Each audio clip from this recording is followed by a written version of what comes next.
The airport buzzed with the usual chaos, rolling suitcases, coffee cups, and impatient travelers waiting for boarding. I was excited, clutching my first-class ticket like a trophy after years of economy flights. Finally, I'd get a taste of comfort before my big business meeting, but as soon as I sat down, I noticed her. A sharply dressed woman with oversized sunglasses and a frown that could curdle milk. She marched straight toward me, her heels clacking like gunfire on the floor.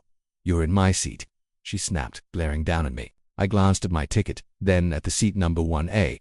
I was exactly where I belonged. Calmly, I told her that, but she huffed and waved her phone in my face, insisting the seat was hers. The flight attendant stepped in to help, checking the system, only to confirm that I was right. The woman's face twisted in disbelief. Her voice grew louder, demanding respect and muttering about people like me stealing seats from real first-class passengers.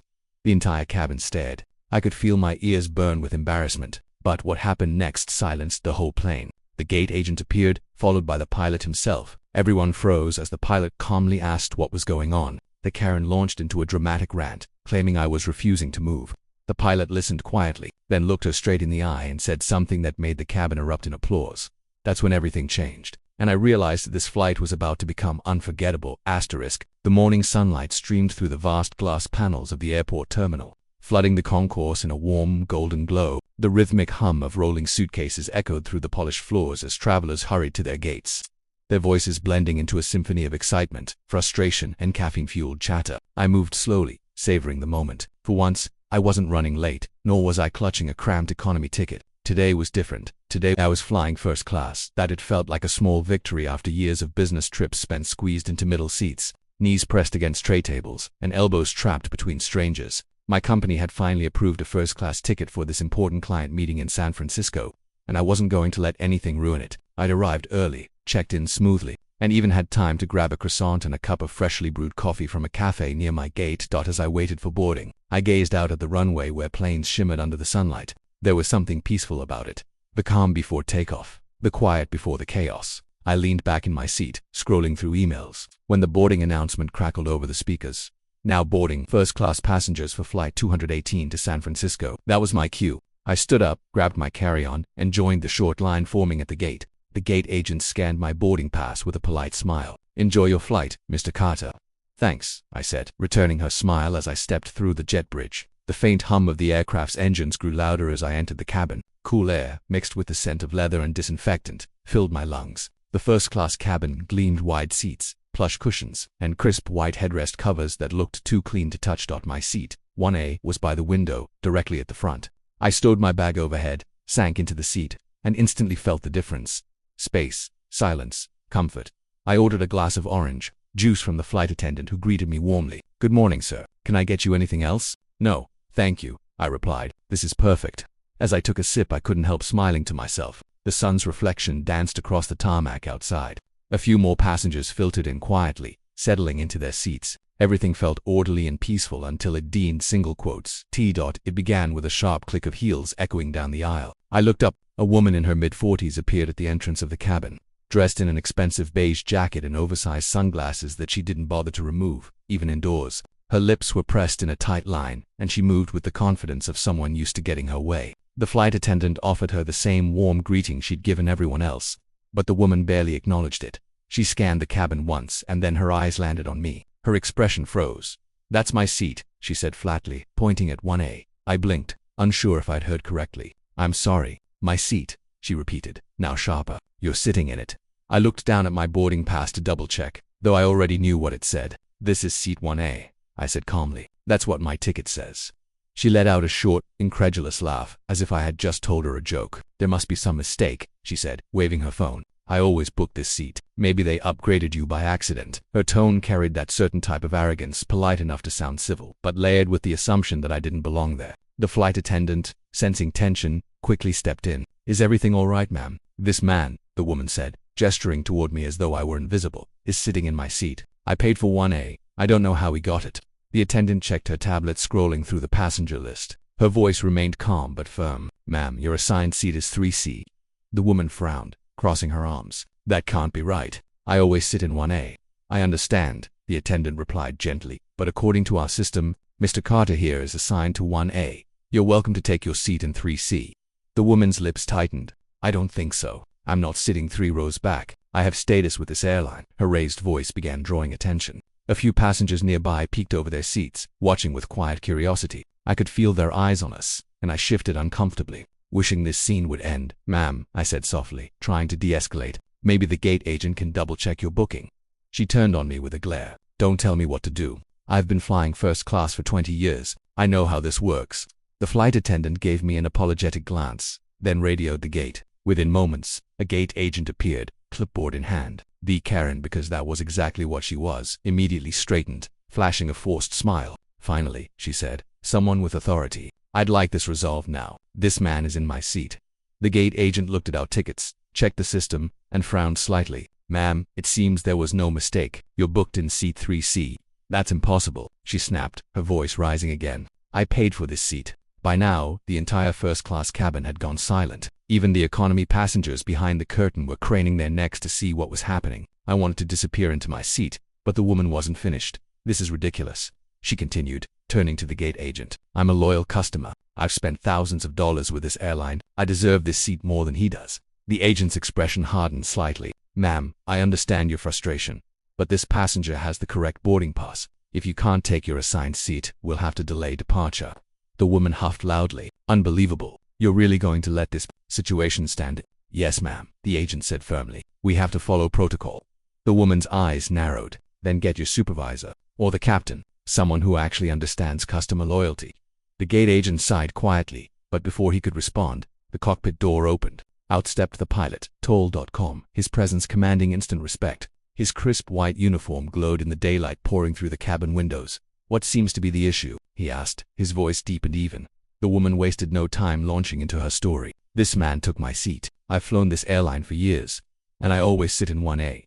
He's clearly mistaken, and your staff refuses to help me." The pilot listened quietly, his expression unreadable. When she finished, he turned to the gate agent who handed him both boarding passes. The pilot examined them for a few seconds, then looked up at her. "Ma'am," he said, his tone polite but firm, "your ticket clearly says seat 3C. This gentleman is in his assigned seat." She crossed her arms. "That can't be right." "I deserve," the pilot interrupted her smoothly. "Ma'am, if you're unable to take your assigned seat, I'll have to ask you to we can rebook you on a later flight." A hush fell over the cabin. The woman stared at him, mouth open, as the reality of the situation sank in. The pilot's expression never changed, calm, steady, final. For the first time, she seemed at a loss for words. She grabbed her designer purse, muttered something under her breath, and stormed off the plane. As she disappeared down the jet bridge, the passengers let out a quiet ripple of applause. The pilot handed my boarding pass back with a small smile. "Sorry about that, sir. Enjoy your flight." I nodded, still a little stunned. "Thank you, Captain." When he returned to the cockpit, I finally relaxed into my seat again. Outside, the sunlight glimmered off the wings, and the engines began to hum louder. The drama was over for now, but I had no idea that this flight's turbulence had only just begun. The tension in the cabin finally seemed to fade as the pilot returned to the cockpit and the first-class door closed. A few passengers whispered softly about what had just happened, shaking their heads in disbelief. The flight attendants moved efficiently through the aisle, checking seatbelts and offering calm smiles to smooth over the awkward atmosphere. I took a deep breath, trying to refocus on the peaceful experience I'd been looking forward to all morning. But the calm didn't last long. As I gazed out the window, watching the sunlight bounce off the nearby planes, I heard a faint commotion near the front of the cabin door. At first, I assumed it was just last-minute boarding activity. Then I saw her again, the same woman, striding back down the jet bridge with the gate agent following nervously behind her. The flight attendant froze halfway through her pre-flight checks. "Ma'am," she said carefully. "We've already explained." The woman cut her off sharply. "No one explained anything. I spoke to customer service and they told me I have every right to that seat. I'm not moving until this is sorted out." I sank deeper into my seat, wishing I could melt into the upholstery. The other first-class passengers exchanged exasperated looks. One older man muttered, "Unbelievable," under his breath. The gate agent, looking flustered, spoke quietly to her, but she raised her voice so everyone could hear. "I am not sitting in row 3 like some tourist," she said, her words slicing through the cabin air. "I paid for comfort, not to be treated like I don't belong up here." The flight attendant gestured toward her assigned seat again. "Ma'am, please take your seat so we can close the door. We're already delayed." But the woman just crossed her arms defiantly. "Not until this man moves. He knows what he's doing. People like him always find a way to cheat the system." Her words hit me harder than I expected. I felt my face flush. The flight attendant's jaw tightened. She'd heard it too. Before I could respond, the pilot's voice came over the intercom. announcing a brief delay for boarding adjustments. It was clear he was aware of the situation. Within minutes, the pilot himself stepped out of the cockpit again. His expression was calm but firm, his authority unmistakable. "Ma'am," he said evenly, "we've already verified the seating. Mr. Carter is in his assigned seat. You need to sit in 3C or deboard the aircraft." The Karen, as the passengers had started calling her with quiet murmurs, glared at him. "I spoke to customer service. They said they confirmed the same information we have." The pilot interrupted politely but firmly. "You are in 3C. This is final." She hesitated, realizing that she was losing control. The gate agent whispered something to her, but she waved him off. Her lips pressed tightly together, her pride clearly at war with reason. After a tense pause, she spun on her heel and stomped toward 3C, dropping into the seat with a loud huff. The collective sigh of relief that filled the cabin was almost comical. I looked out the window again, trying to refocus. The engines roared softly as we finally began to taxi. But even as the plane started to move, I could still feel her glare burning into the back of my head. Every few seconds I caught her reflection in the dark glass of my window, arms crossed, lips pursed, eyes narrowed. I didn't need to turn around to know what she was thinking. As the plane taxied, a flight attendant named Claire came by with a reassuring smile. "Everything all right up here, Mr. Carter?" I nodded awkwardly. "Yeah, I guess so. Not exactly the smoothest start." She gave a small laugh. "Don't worry, sir. We've seen worse. Some people just can't handle not getting their way." Then she lowered her voice slightly. "The pilot's pretty strict about this kind of behavior. She's lucky he didn't have her removed completely."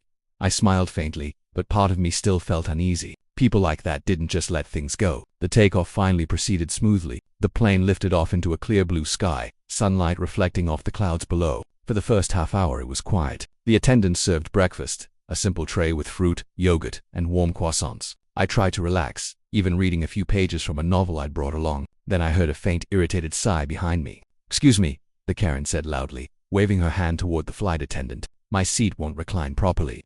Claire hurried over to assist her. "Let me take a look, ma'am." The woman crossed her arms as Claire adjusted the control panel on the armrest. "Honestly," she said, her tone dripping with sarcasm, "I can't believe I paid for business class comfort and ended up with this broken chair. Meanwhile, he gets the best seat in the house." Claire remained professional. "The seat seems to be functioning fine, ma'am. You just need to hold the button for a few seconds longer." The Karen rolled her eyes. "I know how to use a chair," she snapped. "Maybe it's stuck because someone switched my seat." Several passengers turned around. I stayed perfectly still, pretending to focus on my book, but my hands tightened around the edges of the pages. Claire offered her a placating smile. "If you'd like, I can bring you another pillow or blanket." "I don't need a blanket," she snapped. "I need my seat, my rightful seat." Claire exhaled quietly, gave a small nod, and walked back toward the galley. The woman muttered something under her breath about disrespectful staff and entitled passengers. I caught a few fragments enough to know she was still talking about me. The rest of the flight dragged on in tense silence. Occasionally she pressed her call button for petty reasons, a refill on her drink, an extra napkin, a complaint about the temperature. Each time the attendants handled her with patience that I couldn't help but admire. As we began descending toward San Francisco, the captain announced the landing. The seatbelt sign illuminated, and the cabin crew prepared for arrival. I looked out the window, admiring the view of the sparkling bay below. But then I heard her voice again, low but sharp. "I'll be filing a complaint as soon as we land. This isn't over." I didn't respond. I just smiled faintly, hoping she'd let it go once we were off the plane. The landing was smooth. When the wheels touched the ground, applause rippled softly through the cabin, the kind of polite clapping that always made me smile. But as the plane taxied toward the gate, I noticed the woman unbuckling her belt early, grabbing her purse before the seatbelt sign turned off. "Ma'am, please remain seated," Claire said firmly. "I know the rules," she snapped. "I just need to make sure I get off before me," I sighed. Whatever grudge she held was clearly not finished. When the door finally opened, I stood up to grab my bag. As I did, she stepped quickly into the aisle, blocking my path. Her eyes locked onto mine. "Enjoy your little upgrade," she said coldly. "People like you always get lucky once in a while. Just remember, some of us earn our place." Before I could reply, she turned and stormed off the plane. The gate agent waiting outside gave me an apologetic look. "Rough flight," I chuckled weakly. You could say that as I stepped into the bright daylight of the terminal, I thought it was finally over. I didn't know that this encounter, this one woman and her obsession with that seat, was about to follow me far beyond the airport, and what happened next would make that entire flight seem calm by comparison. The sunlight outside the terminal was blinding as I stepped off the jet bridge and into San Francisco International Airport. I took a deep breath of the cool coastal air that drifted through the glass walls of the arrival hall. It felt good to be back on solid ground. The flight had been long, tense, and emotionally draining, but I told myself it was over. The Karen from seat 3C, the woman who had spent the entire trip simmering in silent fury, was finally out of my life. Or so I thought. I collected my carry-on and followed the stream of passengers toward baggage claim. The terminal buzzed with the usual rhythm of post-flight chaos, rolling suitcases, taxi announcements, and the soft hum of travelers calling loved ones. I grabbed my phone, ready to call an Uber, when I heard a familiar, sharp voice cutting through the noise. "There he is." I froze. The words came from behind me, followed by the unmistakable click of heels on the tile floor. My heart sank before I even turned around. She was striding toward me, the same beige jacket, the same oversized sunglasses, the same look of self-righteous fury. But this time, she wasn't alone. 2 airline staff members, including the gate agent from our departure airport, were walking beside her. The woman's voice carried across the terminal. "That's the man who took my seat and disrespected me on the plane." Passengers nearby glanced over curiously. My face flushed with confusion and frustration. "What are you talking about?" I said, trying to keep my tone calm. "We already settled that." The pilot confirmed I was in the right seat. She crossed her arms, eyes flashing. "Oh, we'll see about that. I filed a complaint, an official one, against you and that flight crew. You won't get away with humiliating me like that." One of the airline staff members, a young woman with a clipboard, stepped forward nervously. "Sir, we just need to ask you a few questions. There seems to be a customer service issue reported from your flight." I exhaled slowly, resisting the urge to laugh. "A customer service issue? I didn't do anything except sit in my assigned seat." The woman, Karen, as the name on her luggage tag now revealed, jumped in before the staffer could speak. "He was aggressive," she said dramatically. "He raised his voice at me, called me names, and made me feel unsafe. I demand a formal apology and compensation." The staffer's expression shifted from polite concern to visible uncertainty. "Sir," she said carefully, "did you raise your voice during the incident?" "No," I said firmly. "I didn't say anything rude." "She's twisting the story." Karen smirked slightly, enjoying the spectacle she was creating. "Of course he's denying it. That's what people like him do." The gate agent from before, the same man who had been present on the plane, cleared his throat. "Actually," he said, looking at his tablet, "we have documentation from the captain and flight attendants stating that Mr. Carter complied fully and remained calm during the entire incident." Her expression faltered for a moment, then hardened again. "Well, of course they defend him. They're all trying to cover themselves." "Ma'am," the gate agent replied calmly, "the cockpit's audio and cabin reports are reviewed for all official complaints. We'll verify what happened, but for now we have no record of misconduct from this passenger." Her jaw dropped. "So, you're saying I'm lying?" "I'm saying," he replied carefully, "we have to go by the verified report." She stood there, trembling with anger, the color rising in her cheeks. For a few seconds, I thought she might actually start shouting again. Instead, she let out a loud, theatrical laugh. "You people are unbelievable," she said, glaring at both of us. "This airline has gone downhill. I'll take this to corporate. You'll all be hearing from my lawyer." With that, she turned sharply and stormed off toward the baggage claim carousel, muttering under her breath about incompetence and favoritism. The staffer turned to me apologetically. "I'm so sorry for that, sir. We're required to follow up on passenger complaints, even if they seem exaggerated." "It's fine," I said, though my pulse was still racing. I just didn't expect her to still be this angry after everything. She nodded sympathetically. "Some passengers take things personally." That was an understatement. After a few more questions, they let me go. I grabbed my luggage and headed for the exit, shaking my head at the absurdity of it all. As I rode toward downtown in my Uber, I replayed the events over in my mind, her entitlement, her refusal to accept she was wrong, and now this complaint that threatened to turn a minor travel dispute into a nightmare. But the story wasn't over yet. The next morning, I woke up in my hotel room to a string of missed calls and emails from the airline's customer relations department. My stomach sank as I opened one. Subject: Follow-up on Flight 218 Incident Report. Dear Mr. Carter, we have received multiple complaints concerning an in-flight disagreement on Flight 218. We would like to schedule a brief call to review your account of the incident for documentation purposes. Sincerely, Airline Customer Service. Multiple complaints. I muttered aloud. She hadn't just filed one, she'd filed several, probably under different pretexts. Harassment, unprofessionalism, whatever she could invent. I called the number listed in the email. A polite man named Daniel answered. "Good morning, Mr. Carter. We're just verifying details for our records. I assure you, this is routine." I explained everything calmly, from boarding to the pilot's intervention to the scene at baggage claim. He listened quietly, typing notes as I spoke. When I finished, there was a pause. "Thank you, Mr. Carter," he said finally. "We appreciate your cooperation. I can confirm your version aligns with the flight crew's report. For your peace of mind, I'll mark this complaint as resolved in your favor." I exhaled with relief. "Thank you. I just want to put it behind me." He chuckled lightly. "I can imagine. Unfortunately, some passengers mistake inconvenience for injustice." We ended the call, and I leaned back on the bed staring at the ceiling. It felt like the storm had finally passed. But later that day, As I headed to my meeting downtown, I caught sight of something that made my blood run cold. At the cafe across the street from my hotel, sitting by the window, phone pressed to her ear, gesturing wildly, was her. Karen, her suitcase, sat beside her chair. Her expression was furious, and when our eyes met through the glass, she froze. For a long, tense moment, neither of us moved. Then she smiled, not kindly, but in that slow, cold way that said, "This isn't over." I turned away quickly, pretending not to notice, but my heart was pounding. What were the chances she'd end up at the same hotel? That evening, when I returned from my meeting, I asked the front desk if they'd had any guest issues that day. The clerk hesitated. "Actually, yes," he said. "One of our guests complained about another guest harassing her in the lobby, but we reviewed the footage. There was nothing unusual." Why? I forced a weak smile. "No reason," I said. "Just curious." I went back to my room, double-locked the door, and stared out at the fading sunlight over the San Francisco skyline. What started as a ridiculous airplane dispute had turned into something far stranger, and deep down, I had a growing suspicion she wasn't just angry anymore. She was obsessed. The next few days in San Francisco should have been productive and calm. My meetings went smoothly. The client was impressed with our proposal, and the city's daytime charm, cable cars gliding through sunlit hills, the salty air drifting from the bay made everything feel fresh and energizing. But beneath that calm, I couldn't shake the sense that I was being watched.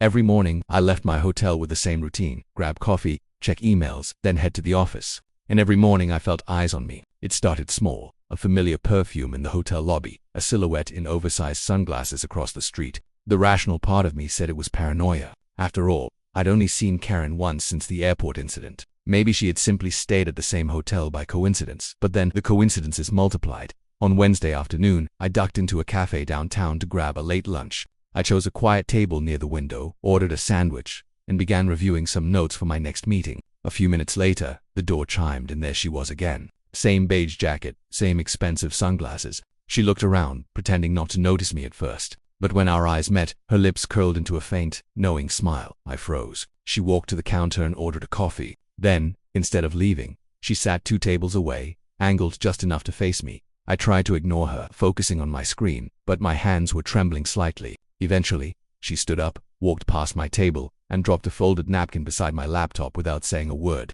My heart thudded as I picked it up. Scrawled in neat handwriting were the words, "You think you won, but the truth will come out." That was it. No signature, no context, just that. I stared at the note for a long moment, unsure whether to laugh or panic. This had gone far beyond a misunderstanding now. It was personal. I crumpled the napkin, shoved it in my pocket, and packed up my things. Before I left, I glanced back, but she was already gone. That night, I couldn't sleep. Every sound in the hallway made me sit up. I double-checked the lock on my hotel door twice. Rationally, I knew she couldn't do anything to me, but irrationally, my nerves said otherwise. The next morning when I came downstairs, the hotel receptionist greeted me awkwardly. "Good morning, Mr. Carter. I wanted to let you know. Someone left an envelope for you at the desk last night." My stomach tightened. "Who?" "She didn't leave a name," the clerk said. "Just said you'd know who it was."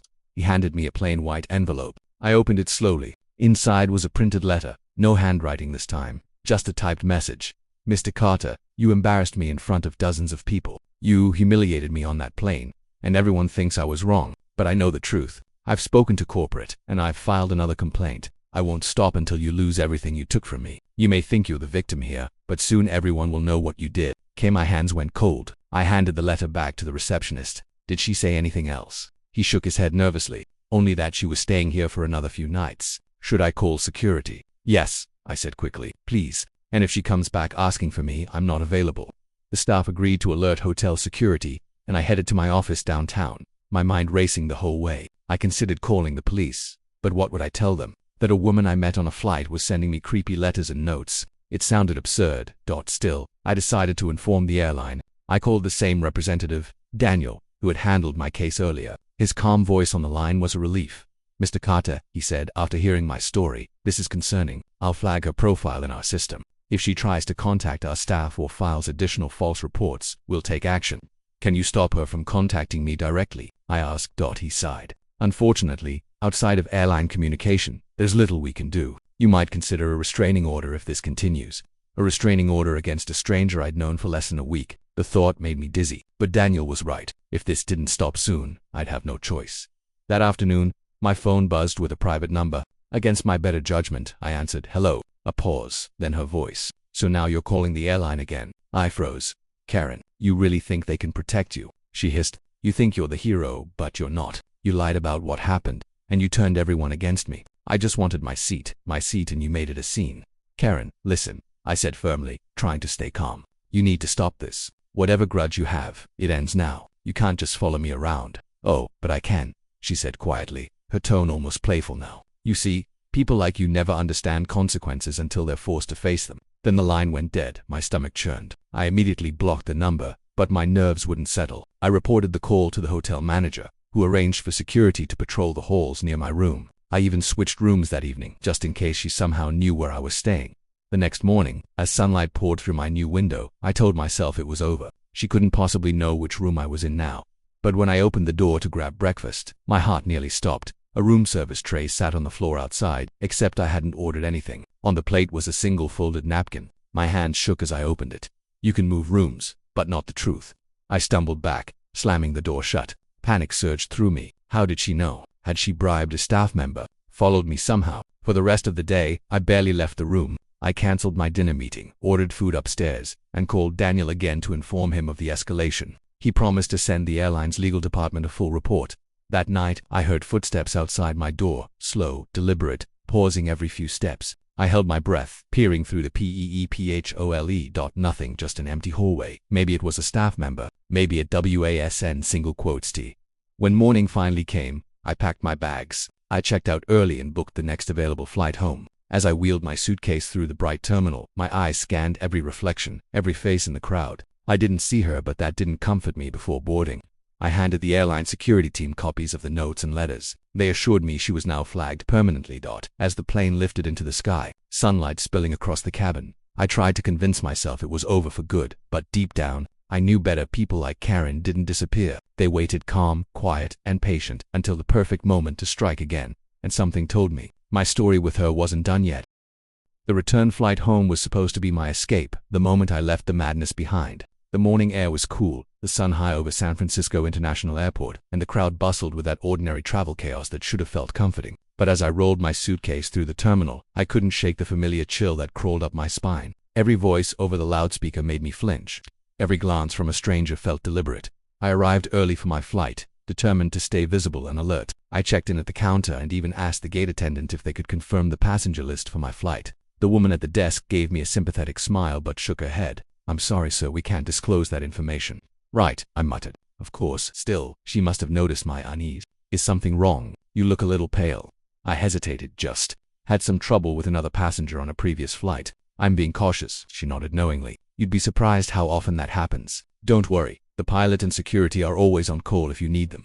Her reassurance helped, if only slightly. I took a seat near the window, where bright sunlight spilled over the runway, making the silver planes gleam like mirrors. I focused on the view, not the people. I told myself she wouldn't be here. She couldn't possibly know which flight I was on. But then, I heard it. That unmistakable perfume, a soft floral scent I'd come to dread. My pulse spiked. I turned, scanning the waiting area, and there she was.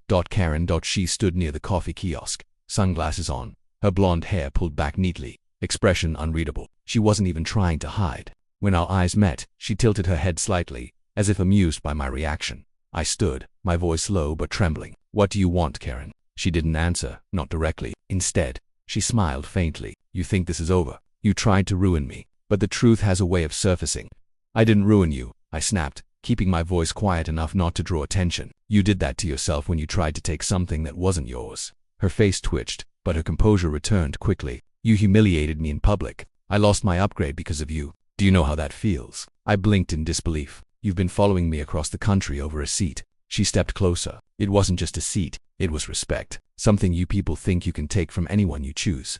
Before I could respond, a gate agent appeared, clearly noticing the tension. "Sir, ma'am, is everything all right here?" I turned to her quickly. "She's been following me for days. I have written notes, calls, even threats. Please, get security." Karen scoffed. "He's lying. He's been harassing me since our first flight." The agent frowned and called over a nearby officer. Within moments, 2 uniformed airport security guards arrived. They separated us immediately. One of them, a tall man with a firm but calm voice, pulled me aside. "Sir, can you show me proof of your claim?" I handed over my phone, scrolling through the photos I'd taken of her notes, including the last napkin left outside my hotel room. I showed him the printed letter, still folded neatly in my travel wallet. The officer's expression hardened. "Thank you. Please wait here." He walked over to Karen, who was still protesting. "He's obsessed with me. He's making this up, she cried. But her voice cracked slightly, that brittle edge of someone losing control. The officer gestured for her to calm down. Ma'am, you'll need to come with us. What? No, she barked, jerking away from him. You don't understand. That's when her bag slipped from her hand, spilling papers and a small notebook onto the floor. The officer knelt to pick them up, flipping one open before she could stop him. Whatever he saw inside made his expression shift instantly from irritation to alarm. He looked at me, then back at her. Ma'am, you're coming with us now. They guided her away, ignoring her protests, while she twisted around to glare at me one last time. This isn't over, she yelled as they led her down the concourse. You'll see. Everyone will know what you did. Her voice echoed through the terminal until it was swallowed by the noise of boarding. Announcement start. For the first time in days, I exhaled. My legs felt weak, and I sank into the nearest chair. A gate agent returned to check on me, offering a cup of water. Are you all right, sir? I nodded slowly. Yeah, just glad it's finally over. She gave me a sympathetic smile. We've seen a lot of strange things here, but that one takes the cake. Once she left, I sat quietly, watching planes taxi under the bright California sun. My thoughts spun, part disbelief, part exhaustion. When boarding began, I walked onto the plane with trembling hands, half expecting her to appear again, somehow, but she didn't. The pilot greeted passengers at the entrance, a calm, middle-aged man with kind eyes. Welcome aboard, he said. Rough morning. I managed a weak chuckle. You could say that. He nodded, almost knowingly. Well, you're safe now. Sit back and relax. We've got clear skies all the way home. His words lingered with me as I took my seat. Clear skies all the way home. As the engines roared to life and the aircraft lifted above the glittering bay, I finally let myself breathe. I looked out the window as the sunlight hit the water, turning it gold. The city below shrank into a pattern of tiny buildings and bridges, distant, unreal. Somewhere down there, Karen was being questioned, maybe even arrested. I didn't want revenge. I just wanted peace. Hours later, when we landed, I walked off the plane into the bright afternoon light, feeling like I had finally stepped out of a nightmare. My phone buzzed with a call from the airline's legal office. They confirmed she had been detained and placed on the no-fly list indefinitely. I thanked them and hung up, the weight finally lifting. As I stepped outside into the warm daylight, the air smelled fresh again, like freedom. I took one last look at the sky, whispering to myself, it's finally over. And for the first time I truly believed it.